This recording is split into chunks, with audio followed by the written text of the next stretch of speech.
How to debug vibe code. Vibe coding.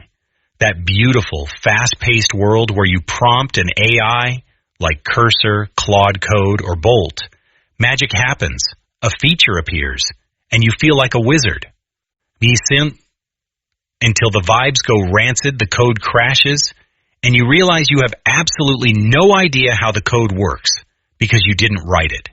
When your AI-generated app breaks, traditional debugging won't always work because you lack the mental map of the code base. To vibe debug successfully without losing your mind, you have to use the AI to dissect its own creation. Here is the exact playbook to get the good vibes back. 1. Trace the error. Don't guess. When an error pops up in your terminal or browser console, do not just prompt the AI with "it's broken," fix it.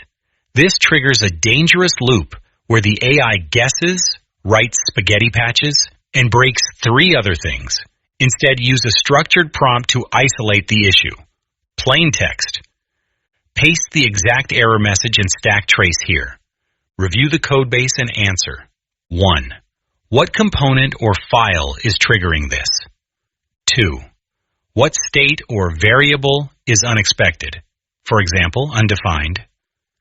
3. Do not rewrite any code yet. Just explain why this error is happening. The rule.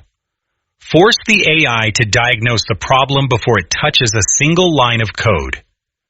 2. Leverage system prompt boundaries.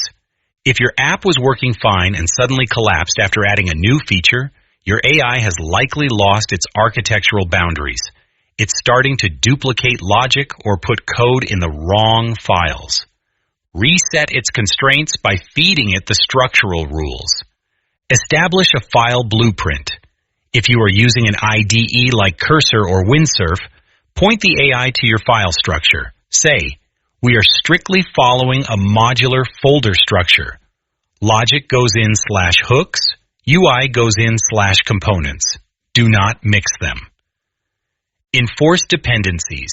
Explicitly tell the AI what stack you are using so it doesn't accidentally hallucinate package methods. For example, we are using Next.js 14 app router and Tailwind CSS.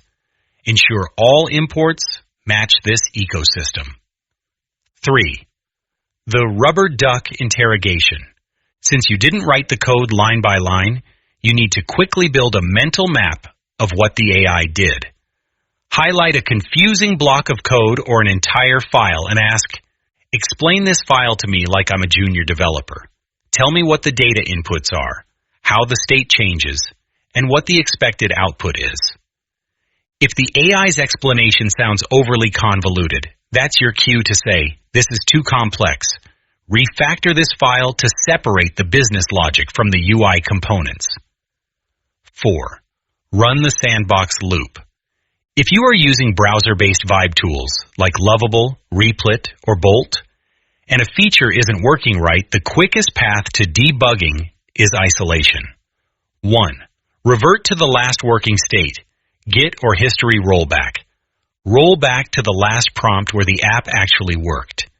Do not try to build on top of a broken foundation. 2. Isolate the specific feature block, the micro prompt. Instead of asking for a massive feature all at once, ask the AI to build just the data fetching layer or just the UI layout first. 3. Verify and lock it down. Console check. Test that minor piece. Open your browser. Inspector F12.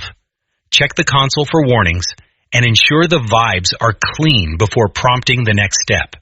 5. Never accept a blind fix. When the AI says, I have fixed the issue by updating utils.ts, do not just blindly accept it. Always ask it, what exactly was causing the bug, and how does this change fix it? This forces you to stay in the loop, keeps your code base clean, and ensures you actually understand your own application. Prompt template for debugging. Here is a highly restrictive, specialized prompt template engineered specifically for AI editors like Cursor, Windsurf, or Claude. It works by treating the AI like an elite software architect and explicitly forbidding the bad behaviors that create spaghetti code in the first place, such as combining UI and logic or writing massive single-file monoliths. Copy and paste the template below into your AI chat, your cursor.cursor rules file, or your system prompt box.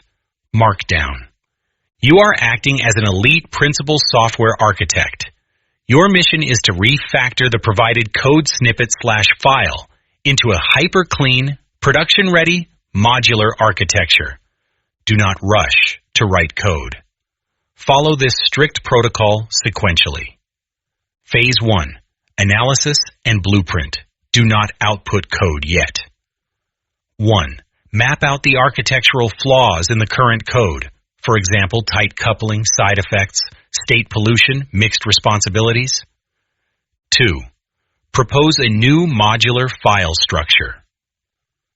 3. Stop and explain your architectural plan to me in 3 to 4 bullet points. Wait for me to say, proceed, before writing any code. Phase 2. Refactoring standards. Apply when coding begins. When I authorize you to proceed, you must adhere to these absolute constraints. Single responsibility principle, SRP. One file, one job. Separate data fetching/business logic, completely from visual UI components. No monoliths.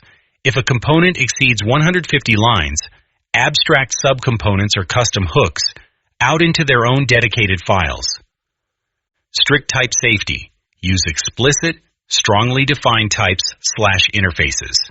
Never use any. Idempotency and purity. Functions must be deterministic. Isolate side effects cleanly.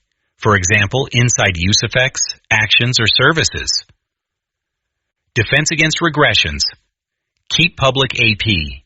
Is component props and existing feature behavior identical unless explicitly told otherwise? Phase 3, the output. Provide the refactored solution as clear, discrete file blocks. For every new or changed file, include a brief one-sentence header explaining why this file was split out and what its singular responsibility is. How to use this effectively in your workflow. In Cursor/Windsurf Composer, drop this into your chat window alongside the files you want to fix. For example, at app.tsx at hooks.ts. Because Phase 1 forces the AI to stop and wait for a proceed command, it stops the AI from blindly changing 12 files at once and breaking your build. The power of Phase 1. If the AI's structural blueprint sounds confusing, or it tries to introduce random new libraries you don't use, you can correct it before it generates thousands of lines of refactored code. Do you know that any private information you put into a cloud AI is used to train that AI? A private AI running on your own hardware is the best way to keep your private data private. I can help you set up a private AI on almost any PC or server. Contact me for a free consultation. I have published more than 700 blogs on AI in the past 3 years. If you get value from these blogs, please consider joining my Patreon as a member at the $2, $4, or $8 level.